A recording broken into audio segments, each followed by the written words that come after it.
வணக்கம் மக்களே, இந்த ப்ரோமோ உலகம் எல்லாரும் எப்படி இருக்கீங்க? சிவங்கி வந்து லப்பர் பந்துங்கிற ஒரு படத்தில் பாட்டு பாடியிருக்காங்க. படம் ஃபுல்லாகவே சிவங்கியோட பாட்டு வருதுன்னு சொல்லியிருக்காங்க. சிவங்கி வந்து நேற்று அந்த படம் பார்க்க போயிருந்தாங்கல்ல, அப்போ சிவங்கி அப்படியே ஃபுல் எமோஷ்னல் ஆகிட்டாங்க படம் பார்த்து. ஏன்னா ரொம்ப நாள் கழித்து அவங்களோட பாட்டு வந்து ஒரு பெரிய ஸ்க்ரீனில் வந்துருக்கு, அப்புறம் ஃபுல் படத்தில் வந்திருக்குங்கிறதுனால இதில் வந்து மானசி, மோனிஷா, அதுக்கப்புறமா பிரியங்கா சிங்கர் இவங்க எல்லாருமே வந்து கமெண்ட் பண்ணியிருக்காங்க. சிவங்கியோட காலேஜில் தான் வந்து அந்த படத்தோட ஹீரோயின் கூட படித்தாங்களாம். காலேஜ் கிரவுண்டில் நீங்கள் விளையாடுறத பார்க்குறதுலேருந்து இப்போ நீங்கள் வந்து பெரிய ஸ்க்ரீனுக்கு போயிருக்கீங்க, ரொம்ப ப்ரௌடாக ஃபீல் ஆகுது அப்படிலாம் சொல்லியிருக்காங்க.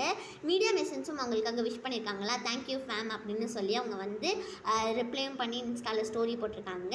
ஹர்ஷவர்தன் ஸ்வைப் அப்படின்னு சொல்லி புதுசாக ஒரு மியூசிக் வீடியோ வந்து விட்டுருக்காங்கல்ல, அதுக்காக வந்து ஒரு ஃபன் டெம்ப்ளேட் வந்து உருவாக்கியிருக்காங்களாம். அதை வச்சு ஸ்டோரி போட்டு என்னை டேக் பண்ணுங்கன்னு சொல்லி ஹர்ஷவர்தன் ஷேர் பண்ணியிருக்காங்க.